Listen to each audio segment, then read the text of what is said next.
बहार तुम्हीं से है, बगियन में बहार तुम्हीं से है।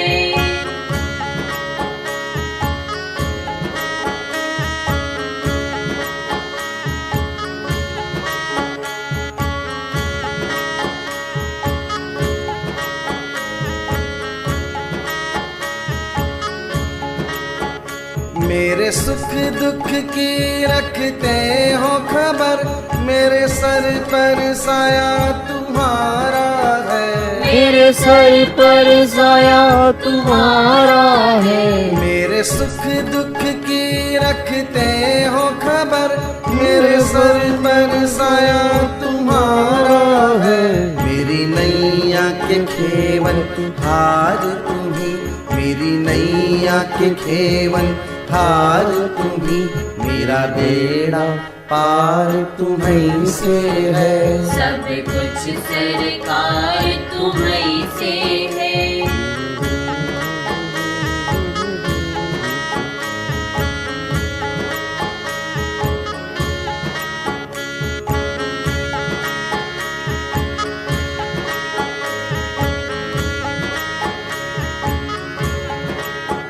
मैं तो भूल गई कुछ भी कहना, तोरी प्रीत में रोवत है नैना, तोरी प्रीत में रोवत है नैना।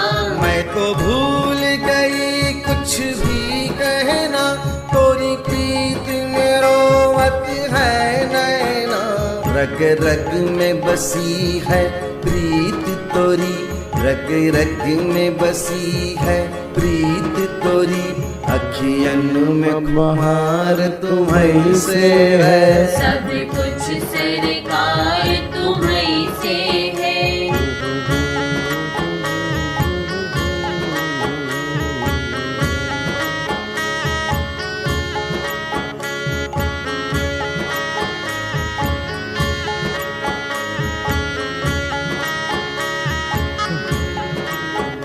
मेरा दिल ले लो मेरी जान ले लो, मेरा तन ले लो मेरा मन ले लो, मेरा तन ले लो मेरा मन ले लो। मेरा दिल ले लो मेरी जान ले लो, मेरा तन ले लो मेरा मन ले लो। मेरे इश्क को निस्बत है तुमसे, मेरे इश्क को निस्बत है तुमसे, जीवन श्रृंगार तुम्हीं से है, सब कुछ सरकार तुम्हीं से है। गुड इवनिंग भाई, गुड इवनिंग जी। की हाल चाल सर? मैंने कल वाला लेक्चर नहीं देखा, क्या आज वाला समझ में आ जाएगा? यस आ जाएगा जी, आ जाएगा आ जाएगा आ जाएगा आ जाएगा। जब से लड़े तुम संग नैना, मोरे जब से लड़े तुम संग नैना। मैं तो भूल गई सब सुख चैना, मोरे जब से लड़े तुम संग नैना। Hello hello hello hello hello hello hello. में है प्रीत तोरी, मेरी नस नस में है प्रीत तोरी, मेरा सब आधार तुम्हीं से है, सब कुछ। चलो जी, गुड इवनिंग भाई, गुड इवनिंग। की हाल चाल जी? वधिया हो सारे? तंदुरुस्त हो? कैसन बा? बहुत बढ़िया बा, बहुत माजा में चालते हैं। थोड़ा सा गला खराब होता है बट कोई दिक्कत ना है। गला खराब है, गला सही है, उसमें कोई इशू ना है। मेन है तुम्हारी क्लास लेना बहुत जरूरी है, तो इसलिए हम तुम्हारे सामने आज थोड़ा सा जल्दी आ गया हूँ, क्योंकि मेरे को कहीं निकलना था शाम को। तो मेरे को यह था कि जब हमें टाइम मिले हम क्लास ले लें, ताकि रात को जिन बच्चों को 9 बजे अगर देखनी होगी तो वो भी देख सकते हैं, कोई दिक्कत वाली बात ना है। ठीक है जी, चलो जी, इधर देखो ध्यान से जी। अब आज हमें अमेंडमेंट हमें डिस्कस करनी है, और 2 अमेंडमेंट हमें डिस्कस करनी है, और दोनों के दोनों मोस्ट इंपोर्टेंट है। इस बार के एग्जाम में कंफर्म उसमें से क्वेश्चन बनने को चांस है। ठीक है, एक अमेंडमेंट तो आपकी है सैलरी के चैप्टर में, और एक अमेंडमेंट आपकी है अदर सोर्स के चैप्टर में। तो ये दोनों के दोनों मोस्ट इंपोर्टेंट है। ठीक है ना, ये दोनों आज हम डिस्कस करेंगे। इन दोनों के एग्जाम्पल भी एक बार फटाफट से डिस्कस कर लेंगे और बहुत ध्यान से क्वेश्चन देखना, क्योंकि इस बार के एग्जाम में कंफर्म इसमें से क्वेश्चन देखने को मिलेगा, बस ये पर ध्यान दो। ठीक है जी, चलो एक बार अब सारे के सारे बच्चे फटाफट से यहाँ पे देखें। आज हमें 2 अमेंडमेंट हमें डिस्कस करनी है। एक तो अमेंडमेंट डिस्कस हमें करनी है सैलरी और एक अमेंडमेंट डिस्कस करनी है अदर सोर्स की। ठीक है जी, एक बार पहले मैं सैलरी वाली करवा दूं।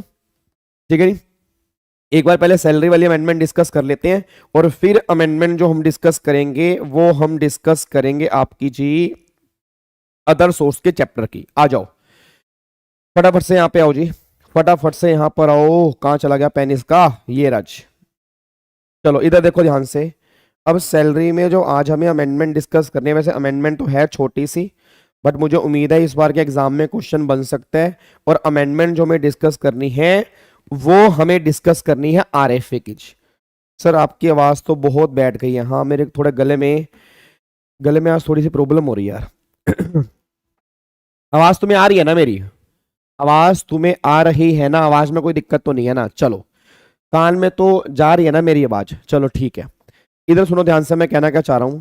अब एक तो सैलरी में हमें अमेंडमेंट डिस्कस करनी है। सैलरी में जो आज हमें अमेंडमेंट डिस्कस करनी है वो अमेंडमेंट डिस्कस करनी है हमें आरएफए वाली। ठीक है जी, आरएफए के अंदर हमें अमेंडमेंट डिस्कस करनी है। अब एक बार पहले ये बता रहा हूँ आपने क्लास में क्या पढ़ा था। ठीक है ना, आपने क्लास में क्या पढ़ा था एक बार पहले वो बता रहा हूँ। ठीक है, और फिर जो अमेंडमेंट है फिर वो बताऊंगा, ताकि तुम्हारे दिमाग में एक क्लैरिटी हो कि अगर एग्जाम में क्वेश्चन बनेगा तो हमें नए लॉ के बेस पे आंसर देकर आना है, पुराने लॉ के बेस पे आंसर देके नहीं आना। बस ये पर ध्यान दो। अब आपने क्लास में क्या पढ़ा था मैं वो बताने जा रहा हूं जी। याद करो मैंने क्लास में कहा था कि अगर एम्प्लॉयर एम्प्लॉय को ना घर देगा, फॉर एग्जाम्पल एम्प्लॉयर एम्प्लॉय को अगर रहने के लिए घर देगा, तो उस केस में 2 केस मैंने बोले थे। एक केस तो मैंने बोला था कि या तो वो एम्प्लॉय गवर्नमेंट एम्प्लॉय होगा और या वो एम्प्लॉय क्या होगा, वो नॉन गवर्नमेंट एम्प्लॉय होगा। ठीक है ना, ठीक है, या तो वो क्या होगा गवर्नमेंट होगा या वो क्या होगा नॉन गवर्नमेंट होगा। अब अगर गवर्नमेंट की बात करूंगा तो गवर्नमेंट वाले केस के अंदर फिर मैंने कहा था कि यहाँ पे लाइसेंस फीस जो होती है वो हमारी टैक्सेबल होती है। गवर्नमेंट वाले केस में जो भी लाइसेंस फीस होती है वो हमारी टैक्सेबल होती है गवर्नमेंट वाले केस में। फिर नॉन गवर्नमेंट वाले केस में हमने 2 केस किए थे। 2 केस कौन कौन से किए थे नॉन गवर्नमेंट वाले केस में? ये मैंने कहा था कि या तो घर एम्प्लॉयर के खुद का होगा या उसके खुद का नहीं होगा, मतलब या तो उसके खुद का होगा या उसके खुद का नहीं होगा। फिर अगर वो घर उसके खुद का है तो 3 केस हमने यहां पर किए थे। यहां पर मैंने कहा था कि अगर वो घर ऐसे एरिया में है जिसकी पॉपुलेशन 10 लाख तक है, या ऐसे एरिया में है जिसकी पॉपुलेशन जो है वो 10 लाख से ज्यादा है, 25 लाख तक है, या ऐसे एरिया में है जिसकी पॉपुलेशन जो है वो 25 लाख से ऊपर है। फिर मैंने कहा था कि अगर पॉपुलेशन जो है वो 10 लाख तक है तो सैलरी का 7.5% जो हम होगा वो टैक्सेबल करेंगे उसकी सैलरी का। फिर इस वाले केस के अंदर मैंने कहा था कि 10% टैक्सेबल करेंगे सैलरी का, और अगर पॉपुलेशन 25 लाख से ऊपर है तो सैलरी का हम टैक्सेबल करेंगे 15%। ये आपने क्लास में किया होगा, बोलो हाँ, ये आपने क्लास में किया है। फिर मैंने कहा था कि अगर घर एम्प्लॉयर के खुद का नहीं होगा उस केस में क्या था, जो भी एक्चुअल चार्जेस होंगे या तो वो या सैलरी का 15% जो होगा वो इनमें से लेस वाला वो जो होगा वो एम्प्लॉय के हाथ में टैक्सेबल होगा। भाई आपने क्लास में ये सारी बातें पढ़ी होंगी पहले भी। 7.5%, 10%, 15% डिपेंड करता है पॉपुलेशन पे, और अगर वो घर खुद का नहीं है तो एक्चुअल चार्जेस और सैलरी का 15% विच एवर इज लेस जो होगा वो यहाँ पे हम टैक्सेबल करेंगे। ये सारी बातें आपने पढ़ी थी, और ये सारी की सारी बातें ना इसको हम क्या बोलते हैं, अनफर्निश्ड वैल्यू, मतलब अनफर्निश्ड घर की वैल्यू ये निकल के आएगी। फिर मैंने कहा था इसमें हम क्या करेंगे, फर्निशिंग आइटम की वैल्यू ऐड करेंगे। अब वो कितनी ऐड करेंगे वो डिपेंड करता है कि फर्निशिंग आइटम जो है वो खुद की है या खुद की नहीं है। अब अगर वो खुद की है तो फिर तो एक्चुअल कॉस्ट का 10% जो होगा वो हम टैक्सेबल कर देंगे। फर्निशिंग आइटम वाले केस में एक्चुअल कॉस्ट का 10% टैक्सेबल करेंगे, और अगर वो खुद की नहीं है तो एक्चुअल चार्जेस हम टैक्सेबल करेंगे। ये बातें हमने यहाँ पे की थी। फिर याद करो एक होटल वाला केस हमने किया था, याद है होटल वाले केस में क्या था? होटल वाले केस में क्या था कि अगर मान लो एम्प्लॉयर ने एम्प्लॉय को होटल दिया तो उस केस में एक्चुअल चार्जेस और सैलरी का 24% विच एवर इज लेस जो होगा वो टैक्सेबल करेंगे। अब सुनो ध्यान से, अमेंडमेंट कहां है? अमेंडमेंट कहां है पहले वो सुनो। अमेंडमेंट यहां पे नहीं है। अमेंडमेंट जो है इस वाले केस में कोई भी अमेंडमेंट नहीं है जी। यहां पे लाइसेंस फीस वाले केस में अमेंडमेंट नहीं है। जो आपने पहले पढ़ा वही अभी भी है, लाइसेंस फीस अभी भी टैक्सेबल होगी गवर्नमेंट वाले केस में, उसमें कोई अमेंडमेंट नहीं है। दूसरा, फर्निशिंग आइटम वाले केस में कोई भी अमेंडमेंट नहीं है। फर्निशिंग आइटम जो आपने पहले पढ़ा वो भी सेम है, अगर मेरे खुद की है तो कॉस्ट का 10%, खुद की नहीं है एक्चुअल चार्जेस। फिर होटल वाले केस में कोई भी अमेंडमेंट नहीं है, एक्चुअल चार्जेस और 24% of salary which ever is less, आज भी है पहले भी था, कोई अमेंडमेंट नहीं है। अमेंडमेंट जो निकल कर आई है ना, अमेंडमेंट निकल कर आई है इसके बीच में, ये अमेंडमेंट निकल के आई है। अब अमेंडमेंट क्या निकल के आई है, अमेंडमेंट क्या निकल कर आई है, सुनो ध्यान से, अमेंडमेंट क्या निकल कर आई है। अभी सौरभ उसकी बात करते हैं, सैलरी की बात करते हैं। अमेंडमेंट क्या निकल कर आई है, अमेंडमेंट ये निकल कर आई है, अब गवर्नमेंट करी जहां पर तुम 10 लाख चेक करते थे ना, वहां पर अब हम पॉपुलेशन देखेंगे 15 लाख। इट मीन अब अगर पॉपुलेशन उस एरिया में 15 लाख तक है तो सैलरी का ना 7.5% नहीं, अब हम टैक्सेबल करेंगे 5%। ये दो चेंज आ गए, अपने नोट्स में चेंज कर लेना, अपने नोट्स में फटाफट से एक बार नोट्स खोल लो, नोट्स में चेंज कर लेना, यहां 15 लाख कर लो 10 लाख की बजाय, और यहां पर 7.5 की बजाय 5% टैक्सेबल कर लो। पहला चेंज तो ये है। फिर अगर पॉपुलेशन अब पहले 10 लाख से ऊपर था ना, अब अगर 15 लाख से ऊपर है पॉपुलेशन और 40 लाख तक है, मतलब पुराने लोग के अलावा यहां पे क्या आ गया, अगर पॉपुलेशन 15 लाख से ऊपर है 40 लाख तक है तो सैलरी का अब 7.5% हम यहां पे टैक्सेबल करेंगे, 10% को हटाकर 7.5% आ गया, मतलब आपकी टैक्सेबिलिटी कम कर दी है, आपकी टैक्सेबिलिटी कम कर दी है। फिर अगर पॉपुलेशन जो है, अगर पॉपुलेशन जो है वो 40 लाख है, यस प्रिंस देख सकते हो, अगर पॉपुलेशन जो है वो 40 लाख से ज्यादा है, अगर वो 40 लाख से ऊपर होगी उस केस में सैलरी का 15% नहीं, अब हम टैक्सेबल करेंगे 10%। ये यहां पर चेंज निकल कर आया।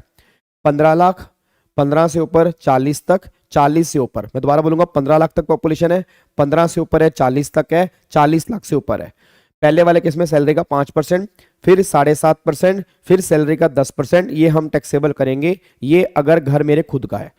अब अगर घर मेरे खुद का नहीं है उस केस में एक्चुअल चार्जेस, और जहां पर सैलरी का 15% था वहां पर अब कर दिया 10%। एक्चुअल चार्जेस और सैलरी का 10% विच एवर इज लेस, अब हम ये टैक्सेबल करेंगे। ये आपका चेंज निकल कर आया, बस ये पर ध्यान दो।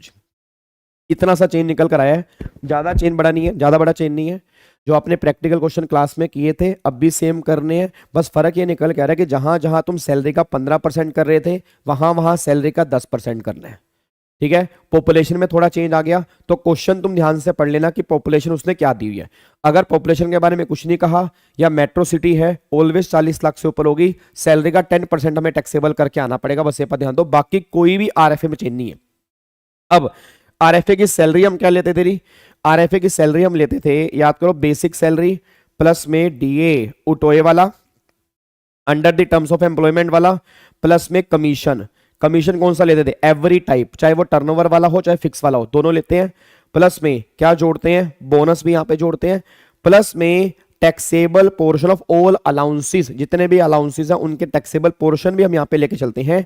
ये हमारा सैलरी का मतलब होता है एग्जामिनेशन पर्पस के लिए, इसके बेस पे हमें कैलकुलेशन करनी होती है, बस ये बात ध्यान दो। क्या कोई दिक्कत आ रही है, क्या कोई दिक्कत आ रही है? तो कोई ज्यादा बड़ा फर्क नहीं है, इसमें घबराने वाली बात नहीं है, सिर्फ परसेंटेज में चेंज हुआ है, बाकी सारी बातें सेम है। अमेंडमेंट है, इसलिए मुझे उम्मीद है कि इस बार के एग्जाम में क्वेश्चन बन सकता है। एक बार दोबारा सारे के सारे बच्चे, एक बार सारे के सारे बच्चे चैट बॉक्स में फटाफट से लिख दो क्या चेंज आया है। पहला चेंज क्या आया है, अगर घर खुद का है, पॉपुलेशन 15 लाख तक है तो सैलरी का 5%, अगर पॉपुलेशन 15 से ऊपर है 40 तक है तो सैलरी का 7.5%, अगर पॉपुलेशन जो है वो 40 लाख से ऊपर है तो सैलरी का 10% हम टैक्सेबल करेंगे। और अगर वो घर मेरे खुद का नहीं है, अगर वो घर मेरे खुद का नहीं है उस केस में एक्चुअल चार्जेस और सैलरी का 10% विच एवर इज लेस, ये आपका लेटेस्ट लो है। बाकी जो आपने पुराना पढ़ा है वो सेम एप्लीकेबल है। गवर्नमेंट वाले केस में लाइसेंस फीस है, फर्निशिंग आइटम की सेम वैल्यू आपको ऐड करनी है अगर फर्निशिंग आइटम साथ में दी हुई है। होटल वाले केस में आज भी सेम है, एक्चुअल चार्जेस और सैलरी का 24% विच एवर इज लेस, उसमें कोई भी चेंज निकल कर नहीं आया, बस यहां पर चेंज निकल कर आया, बस ये पर ध्यान दो। ग्रेचुटी ड्यूरिंग जॉब तो पहले भी टैक्सेबल था, उसमें थोड़ा चेंज आया है। मैं क्या कर रहा हूं, चेंज यहां पर आया, बस यहां पर चेंज आया। और एक चेंज और है, अब मैं चेंज उनको बताने जा रहा हूं जिन्होंने रेगुलर बैच लिया है, वो चेंज हम क्लास में कर चुके हैं। जिन्होंने पुराना लॉ पढ़ा हुआ है सैलरी में एक और चेंज भी है, जिन्होंने पुराना लॉ पढ़ा हुआ है सैलरी में एक और चेंज भी है। अब एक और चेंज क्या वो भी सुन लो, अब अमेंडमेंट करवा रहा हूं तो पूरी करवा देता हूं। सैलरी में अमेंडमेंट और भी है, याद करो आपने पहले पढ़ा होगा जो हमारी स्टैंडर्ड डिडक्शन होती है। स्टैंडर्ड डिडक्शन क्या होती है, एक तो 16(1)(a), एक 16(2) वाली और एक 16(3) वाली। याद आ रहा है, अगर हमने डिफॉल्ट स्कीम ली है, डिफॉल्ट स्कीम का मतलब कौन सा है, डिफॉल्ट स्कीम का मतलब 115 BAC वाली। तो पहले गवर्नमेंट ये बात कहती थी कि अगर आप 115 बीएससी लोगे तो सेक्शन 16 की आपको डिडक्शन नहीं मिलेंगी। ऑप्शनल स्कीम लोगे, नॉर्मल स्कीम लोगे तो ये मिल जाएंगी। बट अब फर्क ये आ गया कि 16(1)(a जो स्टैंडर्ड डिडक्शन है ना, ये डिफॉल्ट स्कीम वालों को भी मिल जाएगी। ये दोनों अभी भी नहीं मिलेंगी, ये दोनों अभी भी नहीं मिलेंगी, बट स्टैंडर्ड डिडक्शन जो है डिफॉल्ट स्कीम वालों को भी एप्लीकेबल हो जाएगी। ये हमने क्लास में डिस्कस किया था जी। ठीक है जी। तो ये एक थोड़ी सी अमेंडमेंट हो रही है। अगर आपने पुराना लॉ पढ़ा है इसको भी चेंज कर लेना। अगर 115 बीएससी वाला क्वेश्चन बनेगा, सैलरी में डिफॉल्ट स्कीम वाला क्वेश्चन बनेगा, तुम्हें 50,000 रुपए की स्टैंडर्ड डिडक्शन माइनस करके आनी है। पहले माइनस नहीं करते थे, अब यहां पर माइनस होगी। बाकी ये दो बेनिफिट डिफॉल्ट वालों को नहीं मिलेंगे, ये ऑप्शनल वालों को बेनिफिट मिलेगा। बस ये पर ध्यान दो, ये आपका अमेंडमेंट निकल के आई है। क्या मेरी बात समझ में आ रही है? पक्का पक्का हाँ। 50,000 वाली अब 115 बीएससी वालों को भी अलाउड हो जाएगी। ये दो अमेंडमेंट आपकी यहां पर निकल कर आ रही हैं, अगर आपको मेरी बात समझ में आ रही हो। ठीक है, ये सैलरी में दो चेंज हैं। बताओ कोई दिक्कत तो नहीं है? क्या आपको मेरी बात समझ में आ रही है? पक्का पक्का, इसमें कोई दिक्कत वाली बात तो नहीं है? क्या इसको लॉक कर सकता हूं? पक्का। अगर एग्जाम में क्वेश्चन बन गया आरएफए का तो गलती तो नहीं करोगे? लास्ट टाइम बोल दो, लास्ट टाइम बोल दो मैंने क्या बोला? पॉपुलेशन 15 लाख तक, 15 से ऊपर 40 तक, 40 से ऊपर 15 लाख तक है तो आपका 5%, सेकंड कैटेगरी में अब 7.5% है, थर्ड कैटेगरी में 10% है। अगर वो घर मेरे खुद का नहीं है, वहां पे पॉपुलेशन चेक नहीं करनी होती। अगर घर मेरे खुद का नहीं है, एक्चुअल चार्जेस और सैलरी का 10% विच एवर इज लेस, हम ये टैक्सेबल कर देंगे। सैलरी का मतलब बेसिक प्लस में डीए उठोए वाला, प्लस में commission every time, plus bonus, plus में taxable portion of all allowances, ये आपका सैलरी का मतलब निकल कर आएगा। एक अमेंडमेंट तो ये करवाई है। दूसरा अमेंडमेंट मैंने कराई है कि 115 बीएससी अगर ऑप्ट करोगे तो भी आपको स्टैंडर्ड डिडक्शन 50,000 वाली एप्लीकेबल हो जाएगी, जो पहले एप्लीकेबल नहीं होती थी, अब ये एप्लीकेबल हो जाएगी 115 बीएससी वालों को। क्या मेरी बात समझ में आ रही है? क्या आपको मेरी बात समझ में आ रही है? हाँ। तीसरा भी, ओ हो हाँ बिल्कुल बिल्कुल बोलो। एक और चेंज भी है भाई, एक और चेंज भी है। Thank you thank you. हाँ देखो, शुक्र है भगवान का मेरे को याद करवा दिया। एक और चेंज भी है सैलरी में। एक और चेंज ये है, आपने लीव सैलरी वाले केस में लिमिट 3 लाख रुपए की होगी। आपने लीव सैलरी वाले केस में लिमिट 3 लाख रुपए की होगी। अब वहां पर लिमिट जो हो चुकी है 25 लाख रुपए की हो चुकी है। ये भी हमने रेगुलर बैच में तो किया था, ठीक है, बट मतलब जो रेगुलर बैच वाले बच्चे नहीं है, जिन्होंने पुराना लॉ पढ़ा हुआ है, तो लीव सैलरी वाले केस में भी चेंज कर लेना। लीव सैलरी वाले केस में 25 लाख रुपए की लिमिट आपकी हो चुकी है, जहां पर 3 लाख रुपए की लिमिट तुम रखते थे। ठीक है ना, जहां पर 3 लाख रुपए की लिमिट तुम रखते थे, वहां पर 25 लाख रुपए की लिमिट लीव सैलरी वाले केस में हो चुकी है। ये 3 अमेंडमेंट टोटल सैलरी वाले केस में निकल कर आई है। डन? क्या इसको लॉक कर सकता हूं जी? पक्का पक्का? चलो जी, अब इसको मैं पैक कर रहा हूं सैलरी वाले। ये 3 अमेंडमेंट है, ये 3 अमेंडमेंट ध्यान में देके चलना बस। क्या इसको लॉक कर दूं जी? चलो अब आ जाओ। अब एक जो अमेंडमेंट मेन हमें डिस्कस करनी है आज, जो मुझे उम्मीद है इस बार के एग्जाम में कंफर्म क्वेश्चन बनेगा और प्रैक्टिकल क्वेश्चन बनेगा, वो अमेंडमेंट है ये वाली जी। वो अमेंडमेंट ये वाली है। इधर सुनो ध्यान से। अब इस अमेंडमेंट को ना थोड़ा ध्यान से सुनना। ये अमेंडमेंट है क्या? ये अमेंडमेंट है क्या? बहुत ध्यान सुना। हाँ, लीव इन कैशमेंट वाली। लीव इन कैशमेंट वाली में 3 लाख रुपए की पहले लिमिट होती थी, अब वो 25 लाख रुपए की लिमिट हो चुकी है। अगर आपने 25 लाख लिखा हुआ है तो ठीक है, नहीं लिखा हुआ 3 लाख लिखा हुआ है, काट के 25 लाख कर देना। बस ये अमेंडमेंट है, बाकी सब सेम है। चलो अब सुनो, इस अमेंडमेंट को थोड़ा ध्यान सुनना। बहुत ध्यान सुनना। ये अमेंडमेंट क्या, पहले वो सुनो। ये अमेंडमेंट है लाइफ इंश्योरेंस पॉलिसी की। ये अमेंडमेंट जो है ये लाइफ इंश्योरेंस पॉलिसी की है। अब अभी तक लाइफ इंश्योरेंस पॉलिसी का लॉ क्या था वो मैं तुम्हें बता रहा हूँ जी। अभी तक लॉ क्या था वो मैं तुम्हें बता रहा हूँ। अभी तक लॉ ये था, याद करो, अगर किसी बच्चे को डिडक्शन का चैप्टर थोड़ा बहुत ध्यान आ रहा है तो डिडक्शन के चैप्टर के अंदर ना आपको मैंने LIC वाले केस में 3 केस बनवाए थे। मुझे नहीं पता आपको याद होगा नहीं होगा। LIC वाले केस में 3 केस मैंने बनवाए थे कि अगर किसी ने LIC कराई है तो तुम ये चेक करो उसने कब कराई है। या तो उसने करवाई होगी 1/4/12 से पहले, या उसने करवाई होगी 1/4/12 या उसके बाद 31 मार्च 13 के बीच में, और या उसने करवाई होगी 1/4/13 या उसके बाद, और टिल डेट तक ये लो चल रहा है।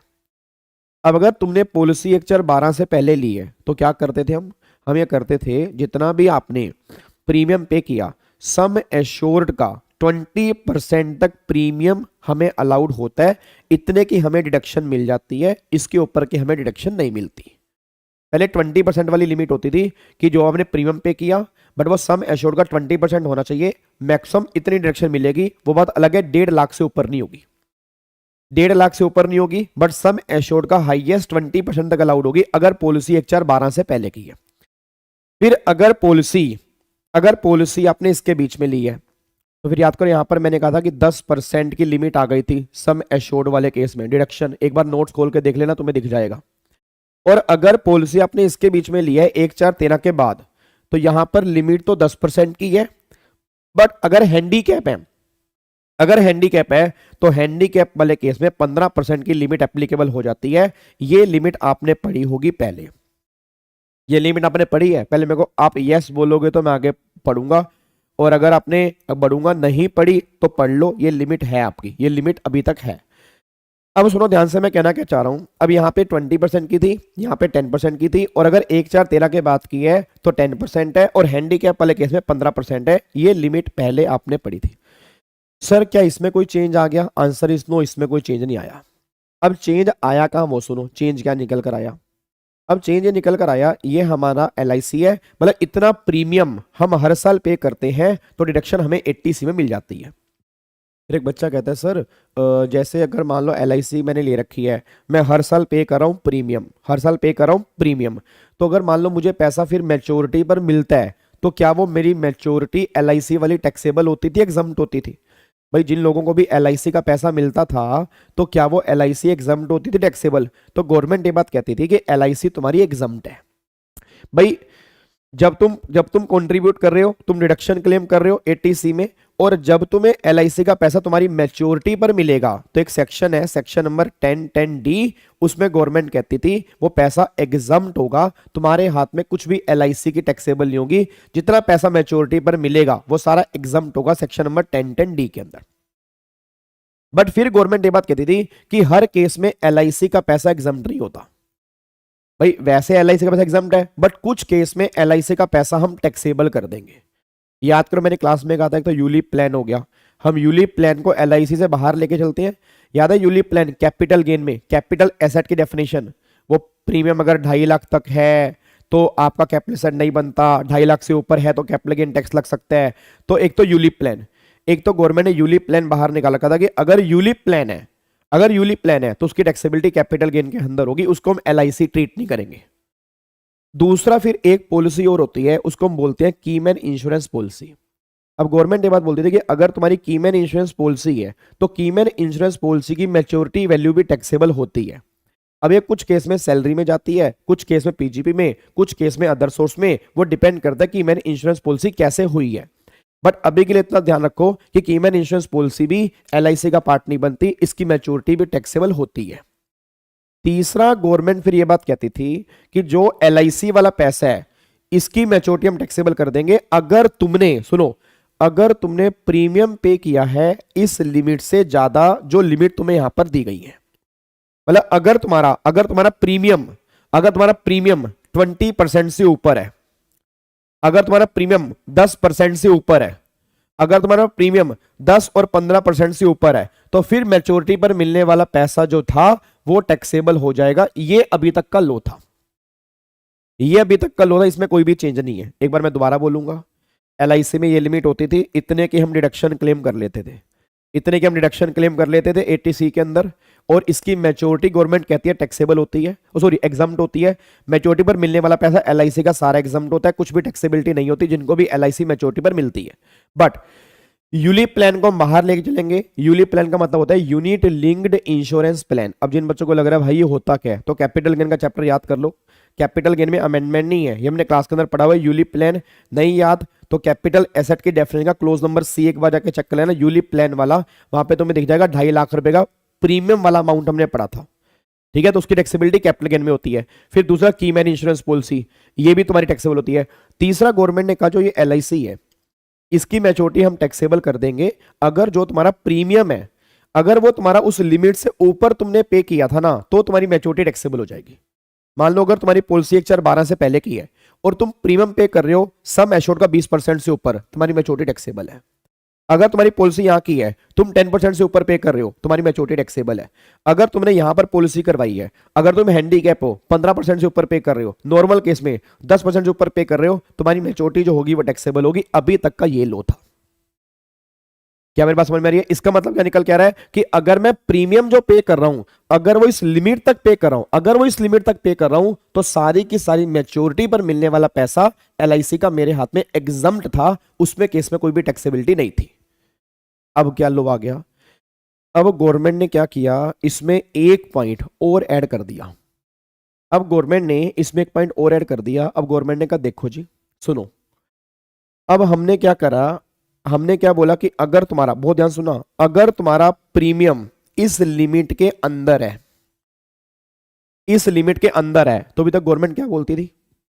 मेरे को सारे बच्चे फटाफट से बोलो, अगर तुम्हारा प्रीमियम इस लिमिट के अंदर है तो गवर्नमेंट क्या बोलती थी? एग्जम्प्ट है या टैक्सेबल है? अगर तुम्हारा प्रीमियम इस लिमिट के अंदर है तो एग्जम्प्ट है या टैक्सेबल है? एग्जम्प्ट है, यही गवर्नमेंट बोलती थी ना। It is only for keyman insurance. नहीं, गलत कर रहे हो यार, कीमैन इंश्योरेंस के तो ऊपर तो लो ही नहीं एप्लीकेबल है, नालायक। जब मैं कह रहा हूं कीमैन बाहर है, यूलिप बाहर है, उसको अंदर क्यों घुसा रहे हो? ये लो किसके ऊपर एप्लीकेबल है? नॉर्मल एलआईसी के ऊपर एप्लीकेबल है, यूलिप पर नहीं लो लग रहा। इधर देखो ध्यान से, पहले तुम्हें ना पढ़ाना पड़ेगा। इधर देखो ध्यान से क्या लिखा है, sum receive including the amount allocated by way of bonus under a life insurance policy other than किसको? Other than ULIP and keyman insurance policy जो एग्जम्प्ट नहीं है 1010D के अंदर। अब मैं आगे शुरू कर सकता हूं। तो ये लो, यूलिप पर नहीं लग रहा, यूलिप पहले भी कैपिटल गेन में टैक्सेबल था, अब भी टैक्सेबल है। कीमैन पहले भी टैक्सेबल था, अब भी टैक्सेबल है। ये जो गवर्नमेंट लेकर आई है, ये नॉर्मल एलआईसी वाले केस में लेकर आई है। अब सुनो ध्यान से मैं कहना क्या चाह रहा हूं। अब अगर मेरा प्रीमियम, सोच के बोलना, अगर मेरा प्रीमियम एलआईसी वाले केस में अगर विद इन लिमिट तक है, अगर मान लो 1/4/12 से पहले है तो 20% तक है, 10% तक है तो एग्जम्प्ट है, टैक्सेबल तो नहीं है मैच्योरिटी। अब गवर्नमेंट ने कहा देख भाई, अगर तेरा प्रीमियम उस लिमिट तक है तो भी अब हम तेरी मैच्योरिटी टैक्सेबल कर देंगे। हैं? एक बार से दोबारा, मैं दोबारा बोलूंगा, अगर तेरा प्रीमियम जो तू पे कर रहा है, अगर वो उस लिमिट तक है, वो लिमिट कौन सी है? 10% वाली, 15% वाली, जो भी लिमिट तेरी ऊपर तूने पढ़ी है 20% वाली, अगर उस लिमिट तक भी है तो भी हम तेरा मैच्योरिटी अमाउंट टैक्सेबल कर देंगे। कब? अगर तेरा वो 10%, 15% या 20% 5 लाख रुपए साल से ज्यादा जा रहा है। मतलब अब एक कैप लगा दी 5 लाख की, अब एक गवर्नमेंट ने कैप लगा दी है 5 लाख की। मतलब अब गवर्नमेंट ये बात कह रही है एक पॉइंट के अंदर कि अगर तेरा पूरे साल का प्रीमियम 5 लाख तक है तो तेरी मैच्योरिटी एग्जम्प्ट है। अगर तेरा प्रीमियम 5 लाख से ज्यादा है तो तेरी मैच्योरिटी अब टैक्सेबल है। मैं दोबारा बोलूंगा, अगर तेरा प्रीमियम 5 लाख तक है तो एग्जम्प्ट है। अगर तेरा प्रीमियम 5 लाख रुपए साल से ऊपर है तो तेरी मैच्योरिटी अब टैक्सेबल है। बट ये एप्लीकेबल रेट्रोस्पेक्टिव बेस पर नहीं है, प्रोस्पेक्टिव।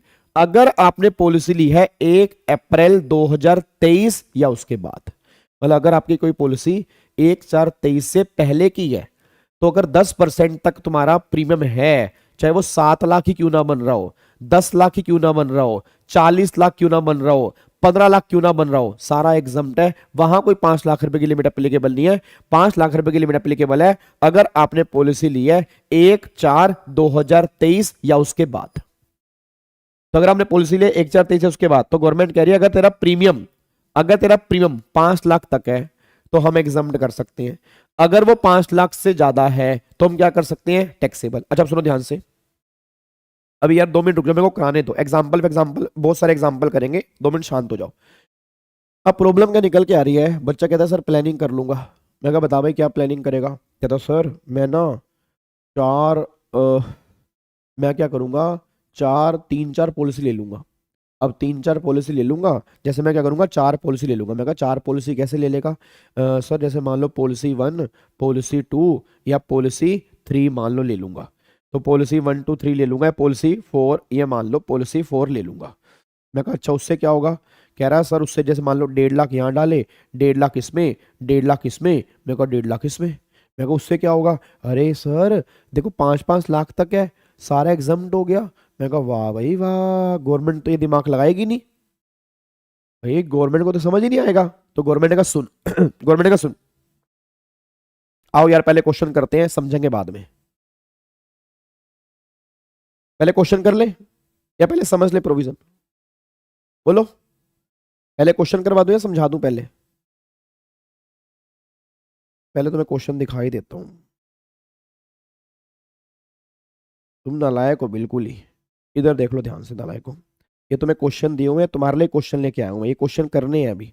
2 मिनट तो सब्र किया करो, पहले पूरा प्रोविजन पढ़ तो लो। या बिना प्रोविजन के फिर क्वेश्चन कहोगे सर समझ नहीं आ रहा, फिर पहले प्रोविजन पढ़ाओ। इधर देखो ध्यान से नालायक, वापिस आओ। तो अब बच्चा कहता है सर 1.5 लाख, 1.5 लाख, 1.5 लाख, 1.5 लाख। अब ये 1.5 लाख रुपए कितना हो गया? अब 1.5 लाख रुपए कितना हो गया? 6 लाख हो गया। अब बच्चा कह रहा है सर 6 लाख हो गया, देखो 5 लाख से ऊपर हो गया। अब 5 लाख से ऊपर हो गया, इंडिविजुअल 5 लाख है, तो ये तो एग्जाम्प्ट हो गया, क्योंकि आपने कहा 5 लाख तक एग्जाम्प्ट है। मैंने कहा वाह भाई वाह, पता ही नहीं लगेगा। अब गवर्नमेंट का सुन, अब गवर्नमेंट ने लिखा अगर तूने मल्टीपल LIC प्लान नहीं है, अगर तूने मल्टीपल LIC प्लान नहीं है और एग्रीगेट प्रीमियम पूरे साल में 5 लाख से ऊपर है, तो 5 लाख तक पर जहां 5 लाख तक का जहां प्रीमियम पे कर रहा है वो एग्जाम्प्ट कर देंगे, और बाकी हम कर देंगे उसकी मैच्योरिटी टैक्सेबल। मतलब 1.5 लाख, 1.5 लाख, 1.5 लाख, 4.5 लाख हो गया। तो इन तीनों की LIC पर जो मैच्योरिटी का पैसा मिलेगा वो एग्जाम्प्ट है, इसकी मैच्योरिटी पर मिलने वाला पैसा वो टैक्सेबल हो जाएगा।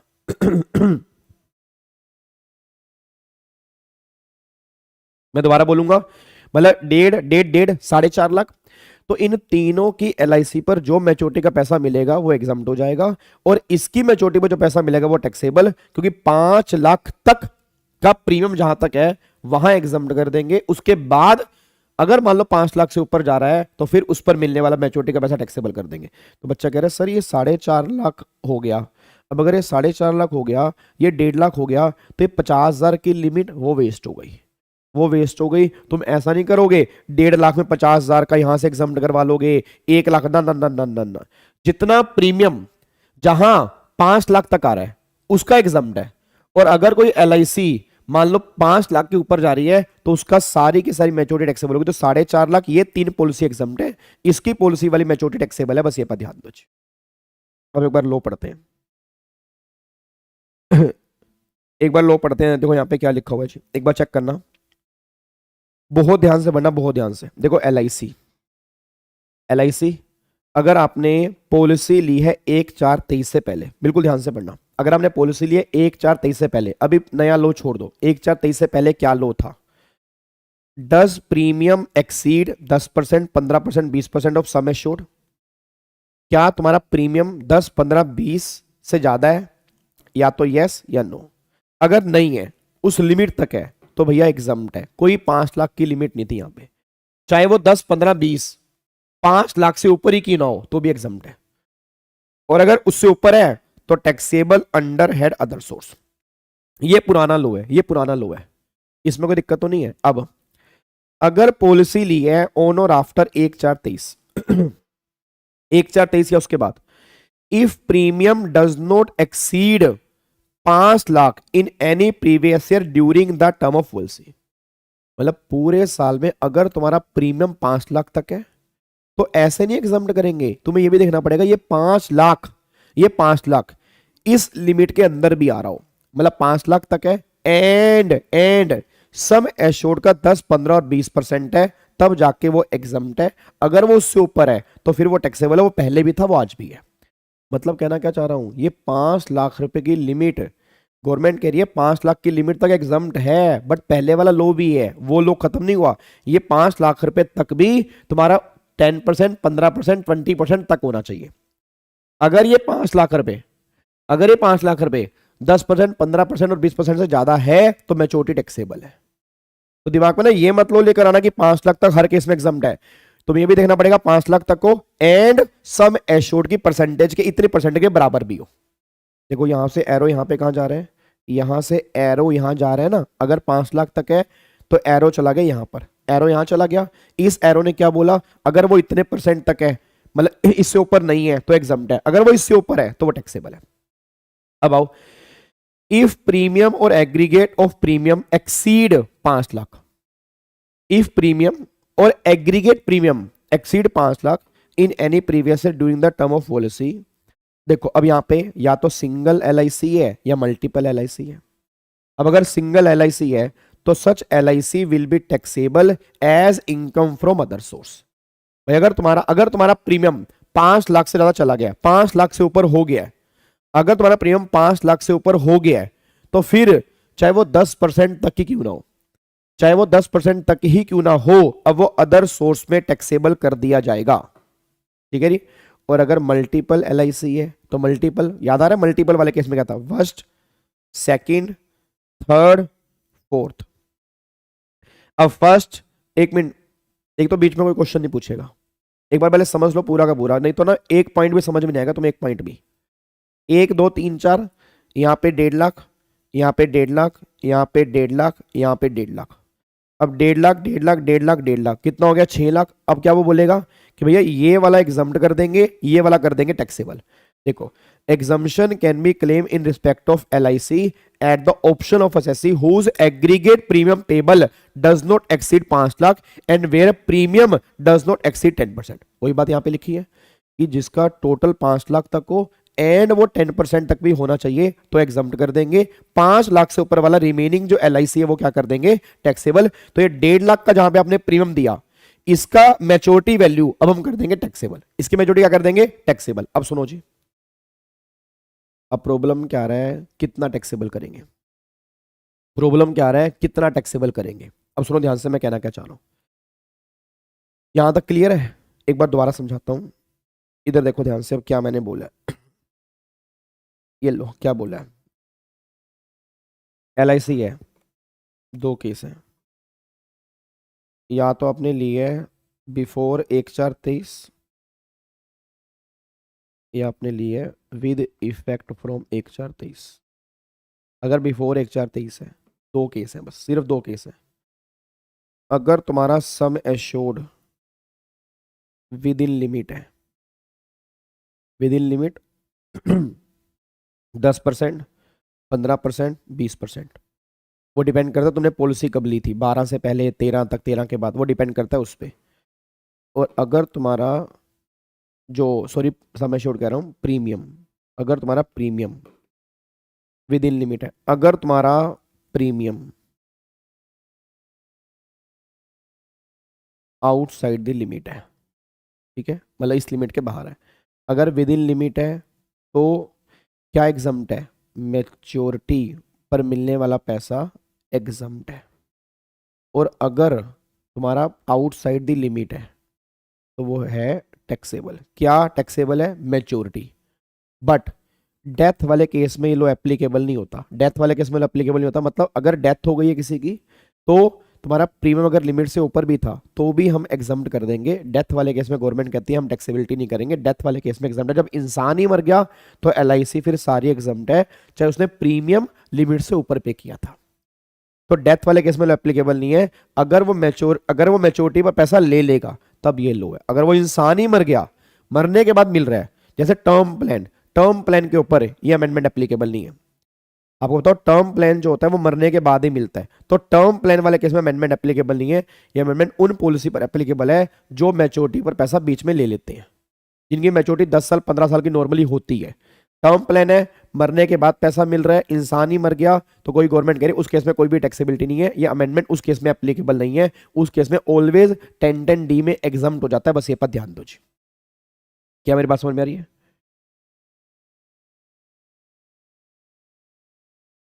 आपका लेक्चर 13 अपलोड नहीं हुई है, और सर आपके क्लास की अपडेट कहाँ करते हैं? मैं 12 के बाद कोप अप नहीं कर पाया। कौन सा लेक्चर 13 जी? लेक्चर नंबर 13 कौन सा? अब यहाँ पे आओ जी। अब अगर आपने पॉलिसी ली है 1/4/23 या उसके बाद, अब 2 केस हैं। 2 केस क्या निकल के आ रहे हैं, 2 केस क्या निकल के आ रहा है, सुनो। 2 केस, अब 2 कंडीशन है, 2 कंडीशन। एक तो प्रीमियम, प्रीमियम सुनो, प्रीमियम तुम्हारा जो है प्रीमियम विद इन लिमिटो, विद इन लिमिटो एंड अप टू 5 लाख तक को। एक केस ये निकल के आ गया, अगर प्रीमियम विद इन लिमिट है बट 5 लाख से ज्यादा है। एक केस ये निकल के आ गया। अब मैं तो उस डायग्राम से भी थोड़ा बढ़िया डायग्राम बनवा रहा हूं। और अगर तीसरा केस आ रहा है, अगर premium he outside the limit है, अगर तुम्हारा प्रीमियम लिमिट के अंदर है एंड 5 लाख तक है, तो मैच्योरिटी आज भी एग्जम्प्ट है। मैच्योरिटी आज भी एग्जम्प्ट है, ठीक है। उसके बाद अगर प्रीमियम विद इन लिमिट है, प्रीमियम विद इन लिमिट है बट 5 लाख से ऊपर है, तो अब ये मैच्योरिटी है टैक्सेबल। अभी मैच्योरिटी क्या है? टैक्सेबल। और अगर आउटसाइड द लिमिट है तो पहले भी टैक्सेबल थी और आज भी टैक्सेबल है। ये 3 पॉइंट मैंने बना दिए आपके, ये 3 पॉइंट मैंने बना दिए। क्या बात समझ में आ रही है? क्या बात समझ में आ रही है? और अगर अगर अगर अगर अगर मान लो एग्रीगेट आपकी मल्टीपल LIP है, तो एग्रीगेट अप टू 5 लाख तक जिस पॉलिसी में जा रहा है तो उस पॉलिसी की मैच्योरिटी एग्जम्प्ट है। जिस पॉलिसी में 5 लाख से ऊपर जा रहा है उस पॉलिसी की मैच्योरिटी टैक्सेबल है। ये प्रोविजन है, ये प्रोविजन है। आई थिंक थोड़ा बहुत आपके पल्ले पड़ा होगा, थोड़ा बहुत पल्ले पड़ा है। अब क्वेश्चन देख लेते हैं, आपके और पल्ले पड़ जाएगा। आओ जी क्वेश्चन देखते हैं। अब इधर देखो ध्यान से, एक बार आप क्वेश्चन देख लेते हैं जी। अब यहाँ पे एक बार आ जाओ, फटाफट से आओ। देखो जी क्या है क्वेश्चन, देखो क्वेश्चन नंबर 1 क्या है, ध्यान से पढ़ना। Question number 1, date of issue, issue ये मेन ध्यान देना। अब देखो टोटल पता है कितने क्वेश्चन दिए हुए हैं इस डॉक्यूमेंट के अंदर, पता है भाई साहब? रच जाओगे आप, और कंफर्म इसमें से तुम्हें देखने को मिल जाएगा। क्वेश्चन देखो कितने दिए हुए हैं, क्वेश्चन दिए हुए 10। सारे नहीं कराऊंगा, सारे करा दूंगा, तुम करोगे नहीं कुछ। फिर 5-6 करा दूंगा, 5-6 आपने ट्राई करने हैं। कोई भी डाउट होगा कल आपने मुझसे पूछना है, ठीक है। और इन्हीं 10 में से कह रहा हूं कंफर्म लिख लो, लिख लो, तुम्हारे एग्जाम में क्वेश्चन बना हुआ है। डेट नोट कर लो, टाइम नोट कर लो, और ये रिकॉर्डिंग रख लो। कंफर्म तुम्हारे एग्जाम में इन 10 में से कोई ना कोई क्वेश्चन बना हुआ है। फिगर थोड़ी बहुत हेर फेर कर सकते हैं, 10 में से बनेगा, चाहे वो MCQs में से बने चाहे वो नॉर्मल बने, वो नहीं मुझे पता, बट बनेगा जरूर, ठीक है जी। चलो अब देखो यहाँ पे जी ये PDF मैं टेलीग्राम पे डाल दूंगा आपके, नहीं तो आप डाउनलोड भी कर सकते हो। चेक करना एक बार जी, डेट ऑफ इशू कब है? 1/4/13। अब पहले बताओ 1/4/13 है, क्या ये नया लो लगेगा? सारे बच्चे बताओ क्या ये नया लो लगेगा? मेरे को हाँ या ना में आंसर देते रहो बस। क्या ये नया लो लगेगा? क्या ये नया लो लगेगा? क्या 1/4/13 पर नया लो लगेगा? नहीं लगेगा। आगे देखो, एनुअल प्रीमियम जो है वो कितने हैं? 6 लाख। सम एश्योर्ड कितने हैं? 60 लाख। अब सोच के बोल देना सम एश्योर्ड 60 लाख है, 1/4/13, तो 1/4/13 वाले केस में लिमिट क्या थी? 1/4/13 वाले केस में लिमिट क्या थी? 1/4/13 वाले केस में लिमिट क्या थी? सम एश्योर्ड का 10%। क्या ये इसके 10% तक है? जल्दी बोलो, क्या ये इसके 10% तक है? 6 लाख।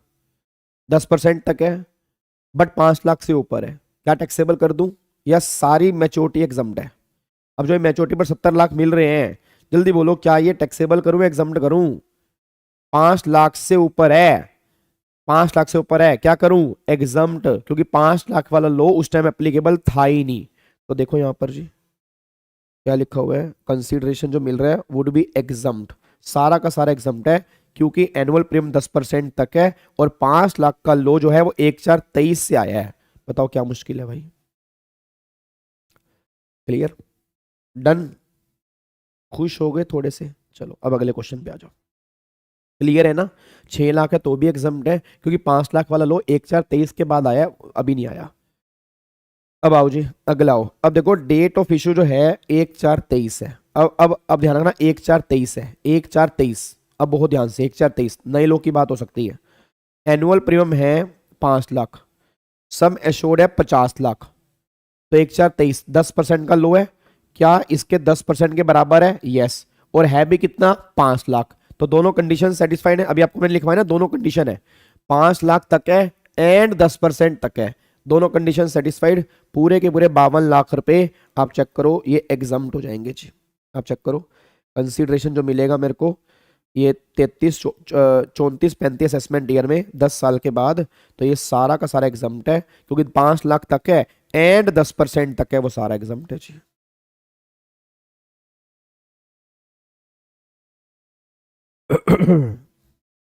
डन।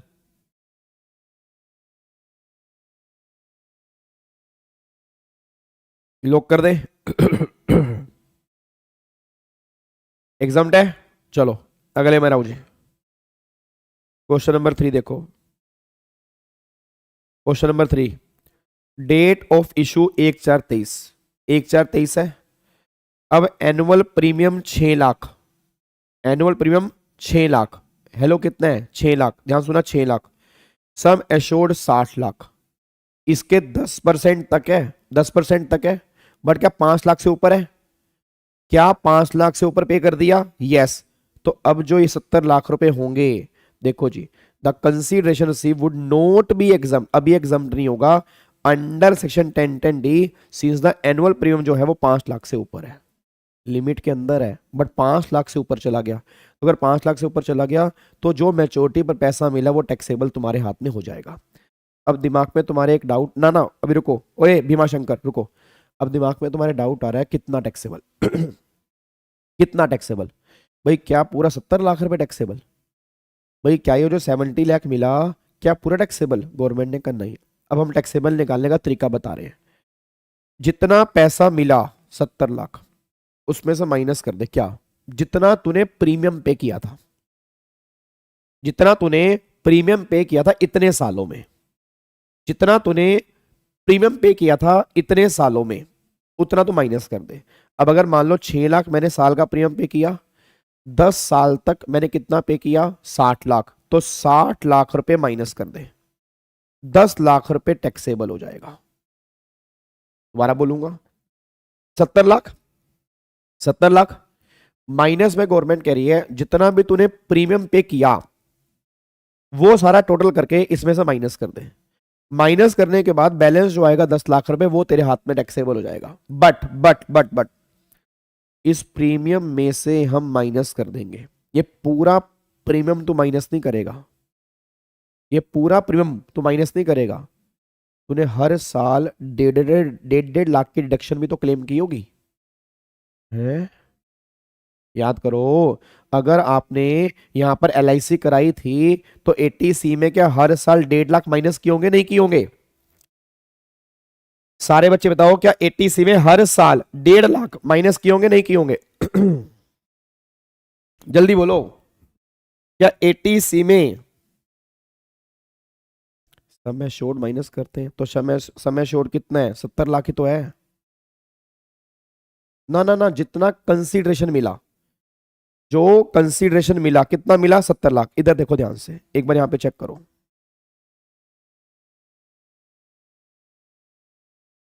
इधर देखो ध्यान से, एक बार यहां पर आओ, आपको मैं दिखाता हूं यहां पे क्या है।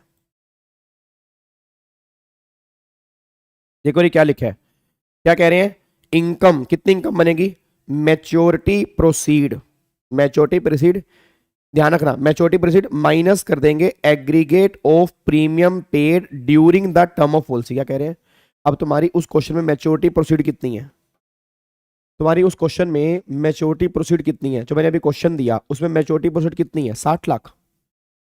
पैसे कितने मिले तुम्हें? 60 लाख या 70 लाख? 70 लाख मिले, 70 लाख तुम्हें मिले हैं, तो मैच्योरिटी प्रोसीड कितनी है? 70 लाख माइनस में aggregate of premium paid during the term.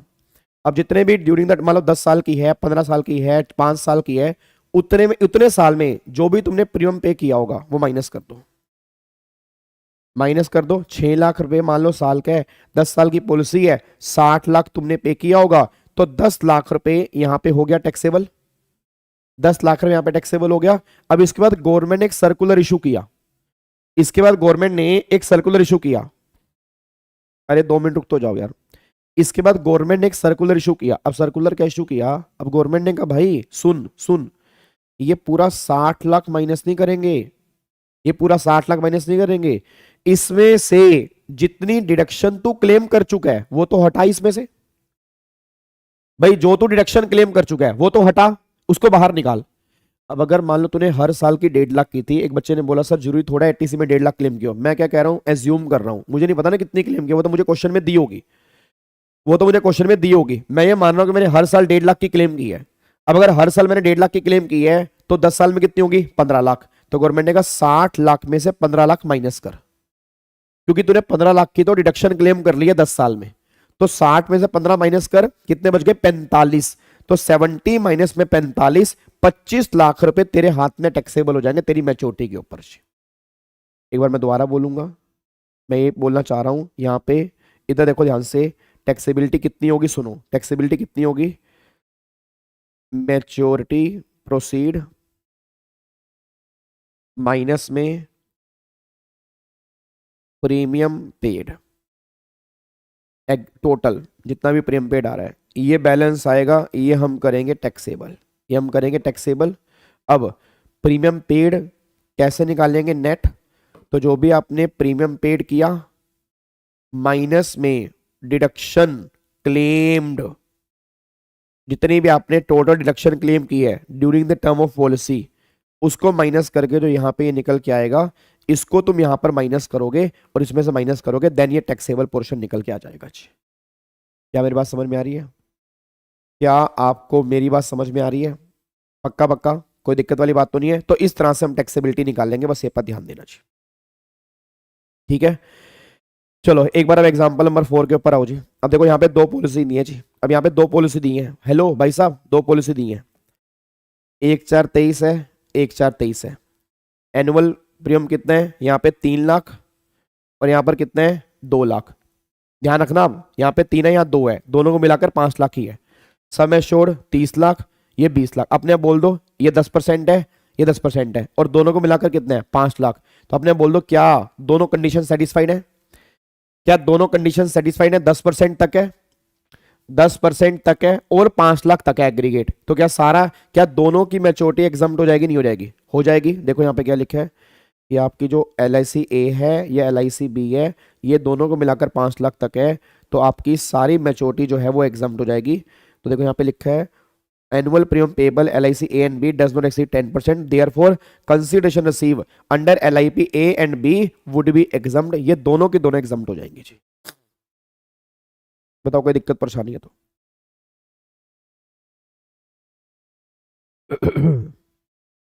Done.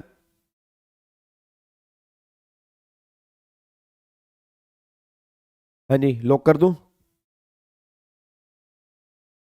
अगले पर आओ जी।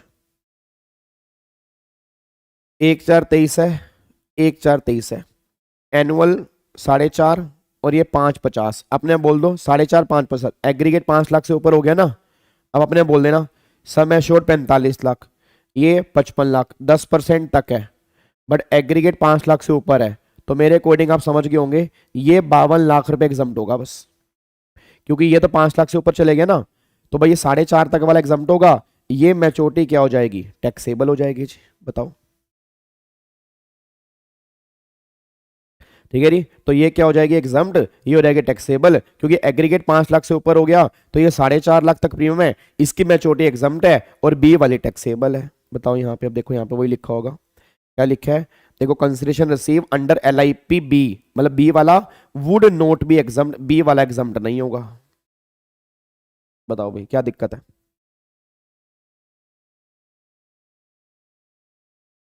डन। अब बताओ मुश्किल लग रहा है क्या है, मुश्किल लग रहा है या समझ में आ रहा है। और अगर पहले तो मैं प्रोविजन नहीं कराता, सीधा क्वेश्चन पे आ रहा था, तुम वापस मेरे को प्रोविजन पे लेके चलते, गावा सर वापस चलो, नहीं समझ आ रहा, कुछ भी नहीं आ रहा। आओ जी, अब क्वेश्चन नंबर 6 देख लो एक बार, अब खुद बताओ इसके अंदर, आप बताओ, जल्दी करके बताओ, जल्दी करके बताओ मुझे जी, क्या है जी।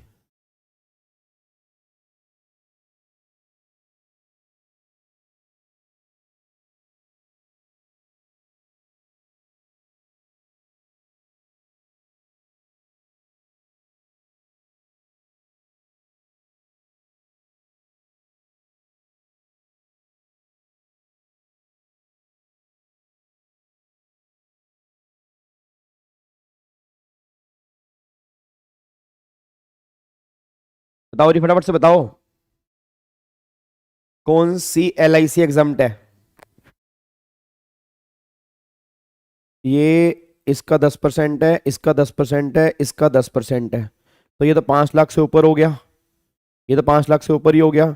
तो भाई ये दो पॉलिसी 4.5 लाख है, तो ये मैच्योरिटी एग्जाम्प्ट है, ये मैच्योरिटी एग्जाम्प्ट है, 70 लाख वाली टैक्सेबल है बस।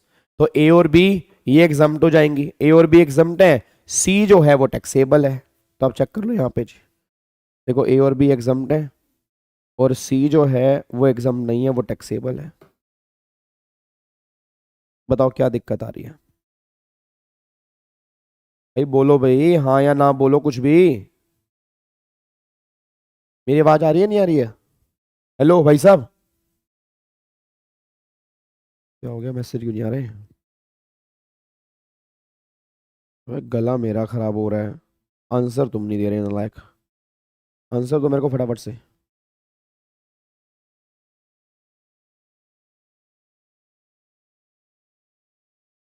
हाँ बहुत इजी है ये तो, अब तुम्हें इजी लग रहा है, पहले तुम्हें मुश्किल लग रहा था। चलो तारीफ करो मेरी फटाफट से।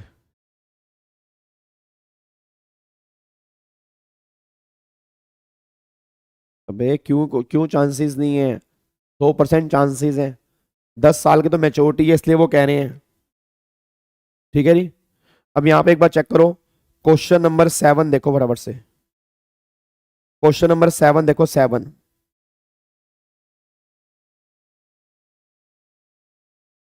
क्वेश्चन नंबर 7 देखो, 7। अब चलो सुनो, 7 ये वाला, 7,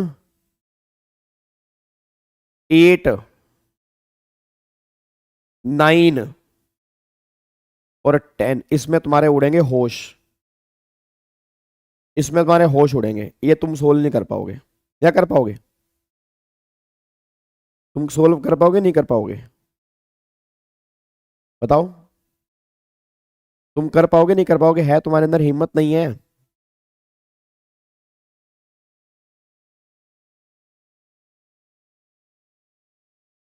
ट्राई करोगे? चलो तो फिर ट्राई करना। इसके आंसर वैसे इसके नीचे दिए हुए हैं, बिल्कुल सिंपल सिंपल है, बस इसमें एक दो पॉइंट ध्यान देना। इसके अंदर ही आगे जाके ये भी बोलेंगे मैच्योरिटी कैसे टैक्सेबल होगी, वो मैंने तुम्हें बता ही दिया कि टोटल कंसिडरेशन माइनस में प्रीमियम, बट डिडक्शन जितनी मिल गई है वो माइनस कर देंगे, बैलेंस फिर हम कर देंगे टैक्सेबल। ठीक है ना? तो मैं इतने से बात कह रहा हूं, अगर मान लो, सुनो सुनो मैं तुम्हें बता रहा हूं, अगर तुम्हें ये 4 पॉलिसी दी है तो तुम्हें ना चारों का ना परमोटेशन कॉम्बिनेशन बनाना है कि कौन सी 2 या 3 पॉलिसी हम एग्जम्प्ट कराएं कि जहां हमारा बेनिफिट ज्यादा हो। समझ पा रहे हो? ऐसी नहीं पहली 2 पॉलिसी है, अगर ये 4 पॉलिसी है, अब तुम्हें लग रहा है भाई इन चारों में से ये और ये 2 एग्जम्प्ट करवानी है क्योंकि यहां मिलने वाला पैसा मेरे को ज्यादा है तो एग्जम्प्ट है, तो वो 2 तुम्हें करवानी है। याद है आपको वो चिल्ड्रन एजुकेशन अलाउंस वाला? 4 बच्चे हैं तो 2 बच्चे एग्जम्प्ट होते हैं, और 2 बच्चे कौन से होते हैं जो मोर बेनिफिशियल होते हैं, तो वो 2 बच्चे एग्जम्प्ट करवाते हैं, बाकी 2 बच्चे टैक्सेबल करते हैं। वही सेम केस यहां पर है कि जो तुम्हें मैक्सिमम बेनिफिट देंगे ना वो तुम्हें एग्जम्प्ट करवाने हैं, बस ये पर ध्यान दो। क्या बात सुन आ रही है जी? तो वो यहाँ बस ये पॉइंट यहाँ पे ध्यान देना है। ये पॉइंट यहाँ पे ध्यान देने वाली बात है। और जो आगे क्वेश्चन नंबर 9 और 10 है ना, वो इसमें तुम्हें यही कंफ्यूज करेंगे। देखो 5-5 पॉलिसी दे रखी है, अब तुम्हें यहाँ पर यही चेक करना है कि कौन सी मेरे लिए बेनिफिशियल है, और जो मेरे लिए बेनिफिशियल है वो एग्जम्प्ट होंगी, बाकी टैक्सेबल होंगी, बस ये पर ध्यान दो जी। सर गवर्नमेंट ने टैक्सेबल क्यों कर दिया? क्योंकि लोग LIC के अंदर भाई साहब 20-20 लाख रुपए डाल रहे थे। अब जो बड़े बड़े बिजनेसमैन है 20-20 40-40 लाख डाल रहे हैं, तो गवर्नमेंट का LIC का मतलब क्या है? मिडिल क्लास फैमिली ना। अब लोगों ने गवर्नमेंट ने देखा भाई साहब लोग 10-10 20-20 लाख रुपए साल का डाल रहे हैं, उनकी सैलरी इतनी ज्यादा है, सम एश्योर्ड बहुत मोटा है, वो लिमिट के अंदर आता है, बट है वो 10 लाख रुपए, तो सारा कैसे एग्जाम्प्ट कर दे? तो गवर्नमेंट ने कहा भाई हमारा प्लान जो है वो मिडिल क्लास फैमिली के लिए है, जो अमीर लोग हैं उनके हाथ में टैक्सेबिलिटी करेंगे, इसलिए गवर्नमेंट यहां पर ये लो लेकर आई है जी। ठीक है जी? चलो तो अब एक बार फटाफट से ऐसा करते हैं, अभी अपने एक बार घर से करके आना है। ठीक है, बाकी फिर हम कल वाली क्लास में मिलेंगे। ये अमेंडमेंट हमारी हो गई है, तो कल वाली क्लास में फाइनली हम अपना स्टार्ट कर देंगे सैलरी। कल हम सैलरी स्टार्ट करें या कैपिटल गेन स्टार्ट करें?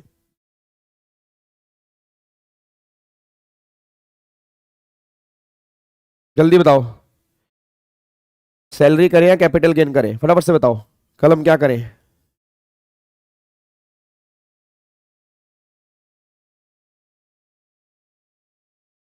अरे मेरे को बताओ फटाफट से, क्या करें? Capital gain, capital gain salary, एक कैपिटल गेन कह रहा है, एक सैलरी कह रहा है, नालायक। कैपिटल गेन सैलरी क्लैफ, अरे नालायक। एक कैपिटल गेन कह रहा है, एक सैलरी कह रहा है, महा नालायक बच्चे हैं। मैं अपने आप बता दूंगा कल, फिर इधर देखो ध्यान से, कल मैं अपने आप बता दूंगा, ठीक है? बाय बाय, टेक केयर, जय हिंद, बाय बाय।